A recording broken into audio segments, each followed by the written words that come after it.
Selamat pagi, salam sejahtera. Aku nak bacakan dengan kamu semua satu tulisan yang mungkin akan menjadi hangat, yang mungkin akan menarik perhatian kamu semua, yaitu ditulis oleh Ronasina, Jenius Politik yang kita lupakan. Di mana-mana tempat ada manusia, maka di situ jugalah ada politiknya. Politik negara, politik setempat, politik pejabat, politik di masjid, dalam bidang seni maupun bidang sukan, pasti ada permainannya kerana ia melibatkan operasi.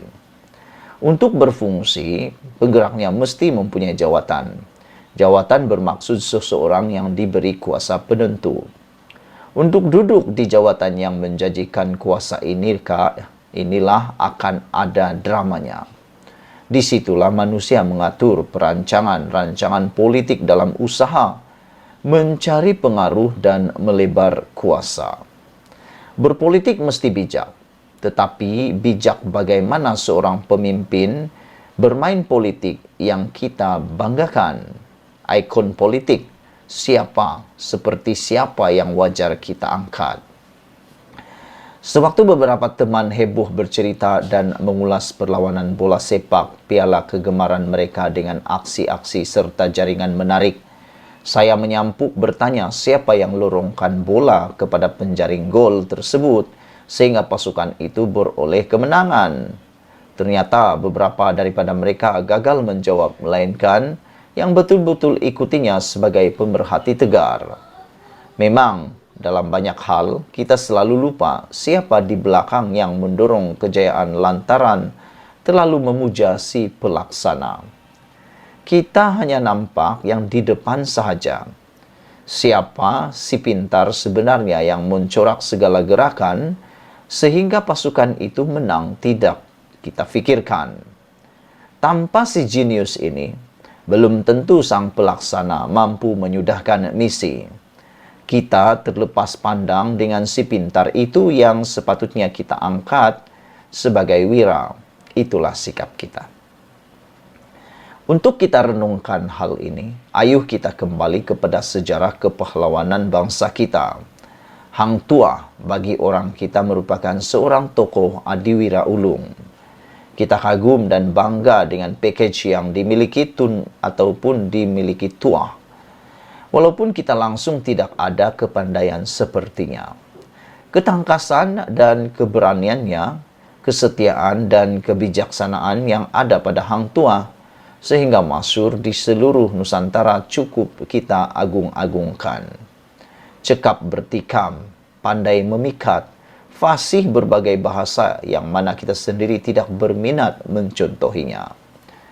Bagi orang kita, sejarah Melayu adalah Hang Tuah dan Hang Tuah adalah sejarah Melayu. Hang Tuah kita angkat juga sebagai ikon politik kerana kepribadiannya. Dalam parti politik, sering kita dengar nama Hang Tuah disebut untuk mengaitkan dengan sifat kesetiaan. Kemudian, bila diajukan kepada kita Hang Jebat, kita terpapam sekejap. Baiklah, Hang Jebat juga adiwira kita. Lambang keberanian berkata benar, sanggup bangkit menentang arus sebagai pembela, walaupun berdepan risiko dilabel penderhaka. Dalam pertembungan Tuah dan Jebat, ramai kemudiannya memilih untuk menyokong Jebat dan menganggap kesetiaan Tuah kepada Sultan adalah melulu. Bukan derhaka Jebat yang sembrono, tetapi kesetiaan Tuah itulah yang membabi buta. Namun begitu, secara keseluruhan, kes tersebut sedikit pun tidak melunturkan pemujaan kita kepada Tuah. Siapa yang mempertikaikan Hang Tuah, sama ada wujud atau tidak pun, kita tak boleh terima dan sanggup bertakik. Tetapi Hang Jebat juga dianggap adiwira ulung dalam politik. Hang Tuah dalam kesetiaan manakala Hang Jebat simbol ketegasan. Ketika Istana Melaka semakin kalut akibat konspirasi peringkat tertinggi, kita terlupa satu sosok hebat yang memainkan peranan penting dalam mengendurkan perang tiga segi Tuah, Jebat, dan Sultan. Sosok hebat inilah yang paling pening kepala untuk menghadapi Sultan, Tuah dan Jebat. Ya, tidak lain dan tidak bukan Datuk Bendahara. Si jenius inilah yang berusaha keras menangani krisis politik tersebut dengan penuh waras lagi matang. Apa akan jadi jika Datuk Bendahara tak pintar? Tentu Datuk Bendahara pening apabila hasad dengki para pembesar semakin menebal terhadap Tuah sehingga berlakunya acum dan fitnah.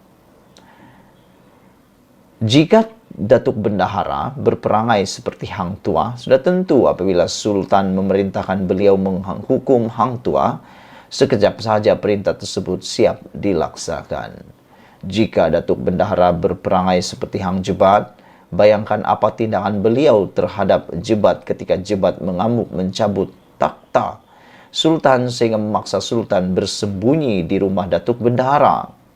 Tentu lagi huru-hara dan kacau bilau bila keras bertemu keras. Maka itu, sesuai dengan kedudukan Datuk Bendahara sebagai Perdana Menteri, kesetiaan melulu bukan prinsipnya, sebaliknya sebagai pembesar berwawasan beliau mesti memandang jauh. Segala buruk dan baik mesti dipertimbangkan. Sebab dan akibat mesti dikenal pasti. Menarik rambut jangan putus sementara tepung tidak boleh berselera. Datuk Bendahara mesti siap. Mesti nampak apa yang bakal berlaku akan datang. Kepintaran luar biasa Datuk Bendahara tak terjangkau dek sesiapa hatta Sultan, Tuah dan Jebat sekalipun. Inilah sifat tulen seorang Perdana Menteri. Bukan mendengar cakap-cakap, menghasut, mengampu dan membodek. Perdana Menteri mesti pintar mengambil kira semua kedudukan supaya selamat. Sambil itu kena juga mencongak kedudukan diri sendiri yang terancam agar terpelihara. Politik hari ini begitulah sepatutnya. Demi kuasa kita dapat lihat ada tokoh bijaksana ada dalam parti atau juga berjawatan menteri kerajaan dipancung karier hanya kerana pihak yang sedang duduk di atas sana berasa tergugat. Sering kita lihat mereka yang bijak ini tidak punya tempat dalam politik, idealisme dan gagasannya tidak disambut lantaran kelemahan sendiri.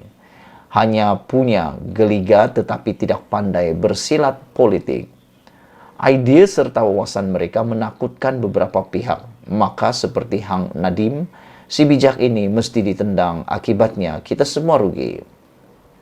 Saya tidak bercadang untuk menyebut nama-nama beberapa tokoh cerdik bestari lagi berkepimpinan tinggi yang hilang dari radar politik tetapi dek kerana sikap kita sendiri yang terikut rentak tarian politik, maka dengan mudah kita melupakan mereka. Saya sarankan agar kita semua semak nama-nama si bijak ini tanpa ada sentimen kepartian yang totok. Mereka inilah perlu kita angkat.